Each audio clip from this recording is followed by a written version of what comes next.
Aha, bax fikir ver. Birincinin x oxuca proyeksiyası nə olar? Birincinin x oxucu proyeksiyası müsbətdir. Onda elə P1 olduğu kimi yaz. Çıxaq. İkincinin x O da oxuca proyeksiyası o da müsbət. Onda elə olduğu kimi P2-ni yaz. Onda olacaq M1V1 çıx M2V2. Ki ədədlər verək. Məsələn, M1 kütləm olsun 2 kiloqram, V1-im olsun 3.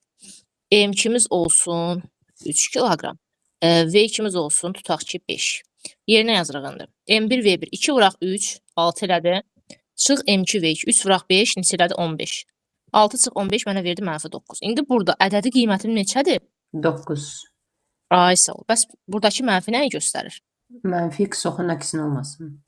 Ay sağ ol. İndi gəl ikincinin birinciyə nəzər nisbi sürətini tapaq. Olacaq nə? Onda olur P2x çıxılsın P1x. Aha, indi P2 qism dedim müsbət. Olduğu kimi yaz P2. Evet. Çıxaq. P1x'imiz P1 qismi o da müsbət. müsbətdir. Çıxaq P1-i yazdıq. Aha, indi burada baxıram. Hansı ki P2 əvəzinə yazıram M2 V2. Çıx P1 əvəzinə yazıram M1 V1. M2 V2 dedik 15 alınır 3 vuraq 5-dən. M1 V1 də 6 alınır da 2 vuraq 3-dən.